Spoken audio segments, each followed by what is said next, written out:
Hello viewers, welcome to Kanmani's Easy Math and English channel. Today 7th standard English term 1 prose-ல ஈட்கா லெசனுடைய continuation பார்க்க போகிறோம். இதுக்கு முன்னாடி first part போட்டிருக்கேன், first video.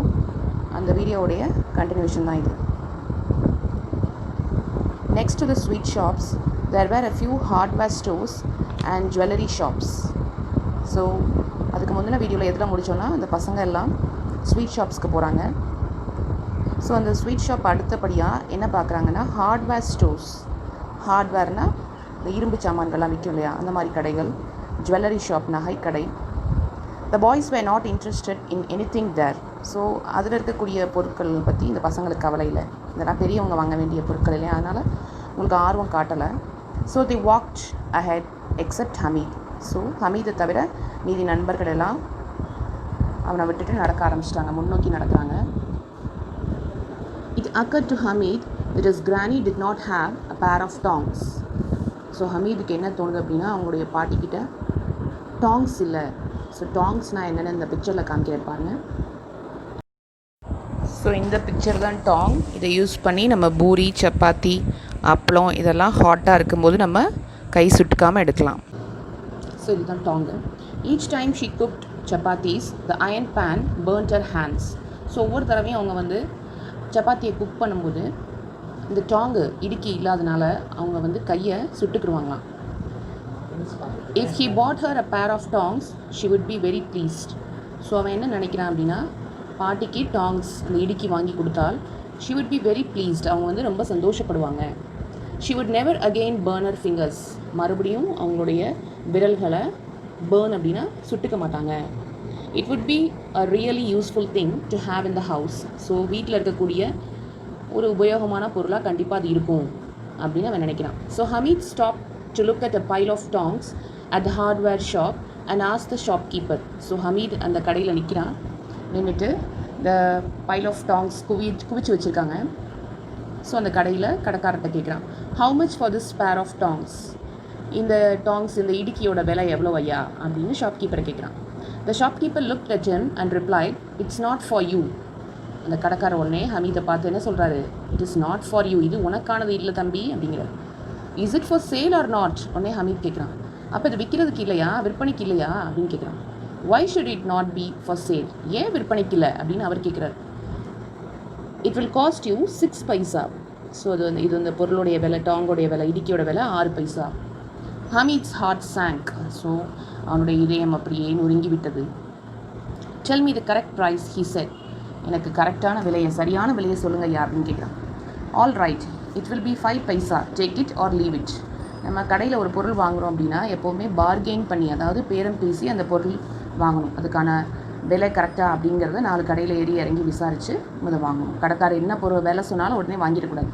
So அதே மாதிரி ஹமீதிட்ட பைசா இல்லாத காரணத்தினால அவன் என்ன கேட்குறான், கரெக்டான விலையை சொல்லுங்கள் அப்படின்னு. ஸோ கடைக்காரர் என்ன சொல்கிறாரு, சரி 5 பைசானா வச்சுக்க, இல்லைனா போட்டுட்டு போயிடு அப்படின்னு சொல்கிறாங்க. Hameed said, will you give it to me for 3? எனக்கு 3 பைசாவுக்கு தரீங்களாயா அப்படின்னு கேட்குறான். தென் he walked away. அதை கேட்டுட்டு நடந்து போயிடுறான். afraid the shopkeeper would scream at him. So அவன் என்ன பயப்படுறான், இதுக்கு மேலே நம்ம கேட்டோன்னா அவர் எங்கே திட்டிடுவாரோ, சத்தம் போட்டுருவாரோ. ஸ்க்ரீம் அப்படின்னா அதட்டுதல் அல்லது கத்துதல். But the shopkeeper did not scream. ஆனால் அந்த கடைக்காரர் கத்தலை. ஆன் த கான்ட்ரரி, இதற்கு நேர்மாறாக, he called Hamid back. ஹமீதை திரும்பி கூப்பிட்றார். and gave him the pair of tongs. அந்த இடுக்கியை அவன் கையில் கொடுத்துட்டாங்க. Hamid carried it on his shoulder as if it were a gun to show it to his friends. So அதை வாங்கின சந்தோஷத்தில் அவன் தோள்பட்டையில் அதை மாட்டிட்டு போகிறான். ஸோ அவனுக்கு எப்படி தோணுது அப்படின்னா, அது வந்து ஒரு கன் மாதிரி நினச்சிக்கிறான், துப்பாக்கி மாதிரி நினச்சிட்டு அது ஃப்ரெண்ட்ஸ்கிட்ட காமிக்கலாம் அப்படின்ட்டு போகிறான். Mohsin loft and set. So அவன் ஃப்ரெண்ட்ஸில் ஒரு ஆள் சொல்கிறான் சிரிச்சுக்கிட்டே, ஆர் யூ கிரேசி? நீ என்ன பைத்தியமா? What will you do with the tongs? ஏன் பசங்க போய் யாராவது இடுக்கி வாங்குவாங்களா? இதை வச்சு நீ என்ன செய்ய போகிற? Hameed flung the tongs on the ground and replied. So இது கீழே தூக்கி போடுறான், அப்படியே போட்டு சொல்கிறான், try and throw your water carrier on the ground. நீ இதே மாதிரி இந்த தண்ணீர் வச்சுருக்க பாத்திரத்தை நீ பொம்மை வாங்கினில, நான் கீழே போட்ட மாதிரி நீ அதை போடு, இட் வில் பிரேக், அது உடஞ்சி போயிடும் அப்படின்னு சொல்கிறான். Mehmood said, are these tongs some kind of toy? இது வந்து ஒரு பொம்மையாப்பா, இது ஒரு வகையான பொம்மையா அப்படின்னு மெஹமூத் கேட்குறான். Why not replied Hameed. ஏன் இல்லாமல் அப்படின்னு பதில் சொல்கிறான் Hamid. place them across your shoulders and it is a gun. தோள்பட்டையில் நீங்கள் அதை வச்சுக்கிட்டிங்கன்னா அது கன் மாதிரி, துப்பாக்கி மாதிரி. Carry them in your hands and it is like the musical instrument carried by singing monks. So அதை கையில் வச்சுக்கிட்டீங்க அப்படின்னா அது வந்து ஒரு இசைக்கருவி மாதிரி இருக்கும். அதை யார் தூக்கிட்டு போவா இசைக்கருவியை? மாங்க்ஸ் அப்படின்னா அந்த முனிவர்கள் மாதிரி, முற்றும் திறந்தவர்கள். ஸோ அவங்க வந்து பாடிக்கிட்டே போவாங்க இல்லையா? ஸோ அந்த மாதிரி பார்க்குறதுக்கு இருக்கும். My tongs are like a tiger among toys. பொம்மைகளிலேயே என்னுடைய டாங்ஸ் வந்து ஒரு புலி மாதிரி அப்படின்னு சொல்கிறான். சாமி who had bought a small tambourine asked, will you exchange them for my tambourine? So அது ஒரு வகையான இசைக்கருவி தான். நீ வந்து எனக்கு உன்னுடைய டாங்ஸ் இதுக்கு பதிலாக நம்ம கொடுக்கலாமா, எக்ஸ்சேஞ்ச் பண்ணிக்கலாமா, மாற்றி வாங்கிக்கலாமா? It is worth 8 paisas. இதோடைய விலை 8 பைசா. But Hameed would not. ஆனால் ஹமீதுக்கு கொடுக்க விருப்பம் இல்லை. The pair of tongs every one over to its sides. So இவன் இதெல்லாம் எக்ஸ்பிளைன் பண்ண உடனே இந்த இடுக்கியை பார்த்து எல்லாருக்கும் ஒரு ஆச்சரியம், இது இந்த பொருளை நம்ம வச்சுக்கலாமே அப்படின்னு. By 11 the village was again filled with excitement. 11 மணி ஆயிடுச்சு. இந்த கிராமம் ஃபுல்லாக மறுபடியும் ஒரு சந்தோஷத்தில் ஆழ்ந்துருச்சு.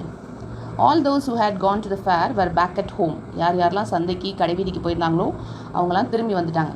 Hameed too returned home. ஹமீதும் வீட்டுக்கு திரும்பி வந்தான். as soon as she heard his voice.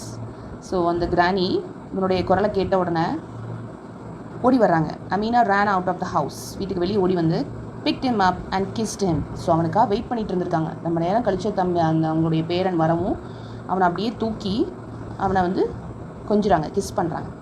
Suddenly she notice the tongs in his hand. அப்போ தான் திடீர்னு அவன் கையில் இருந்த அந்த இடுக்கி அவங்க கண்ணுக்கு தெரியுது.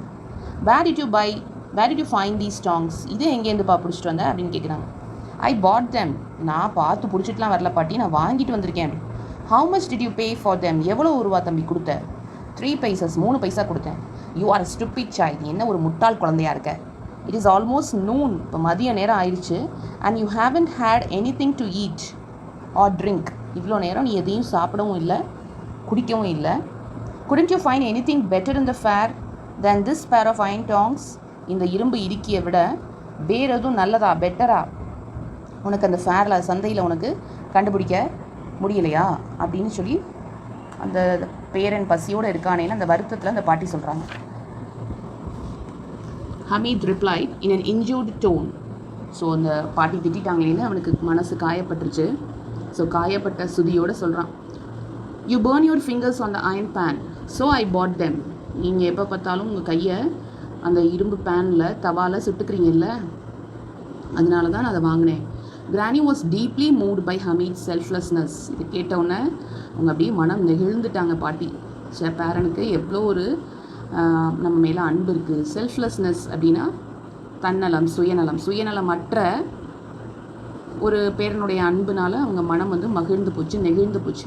She started crying. நம்ம ரொம்ப சந்தோஷம் வந்துட்டால் என்ன செய்வோம் அப்படின்னா ஆனந்த கண்ணீர் விடுவோம் இல்லையா? அதே மாதிரி இந்த பாட்டியும் ஆனந்த கண்ணீர் வடிக்கிறாங்க.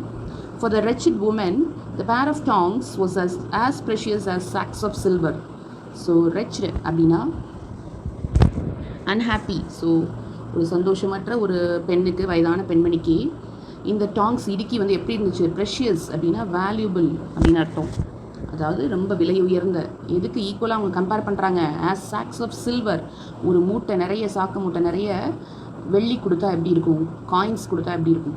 ஸோ அதுக்கு ஈக்குவலாக இந்த இடுக்கியை அவங்க நினைக்கிறாங்க. ஸோ அன்பால் கொடுத்த எந்த ஒரு பொருளும் ரொம்ப ப்ரெஷியஸ், வேல்யூபிளாக நம்ம வச்சுக்கணும். நமக்கு அன்பு செலுத்துகிறவங்க ஏதாவது ஒரு பொருள் நமக்கு வாங்கி கொடுத்தாங்கன்னா அதோடைய விலையை பார்க்கக்கூடாது. ஸோ அதுக்கு பின்னாடி அவங்களுடைய அன்பை தான் நம்ம பார்க்கணும் அப்படிங்கிறது இந்த ஸ்டோரியோடைய மாரல் அப்படின்னு நான் நினைக்கிறேன். நீங்கள் என்ன மாரல் நினைக்கிறீங்கிறத பார்த்துக்கோங்க. இந்த ஸ்டோரி எழுதினது முன்ஷி பிரேம்சந்த். நான் பிகினிங்லேயே சொல்லியிருக்கேன். ஸோ இதை அடாப்ட் பண்ணவங்க உமா ராமன். ஸோ நம்ம மேலே அன்பு செலுத்துகிறவங்களுக்கு நமக்கு திருப்பி அன்பு செலுத்தணும். இதுதான் இந்த ஸ்டோரியோடைய மாரல். தேங்க்யூ.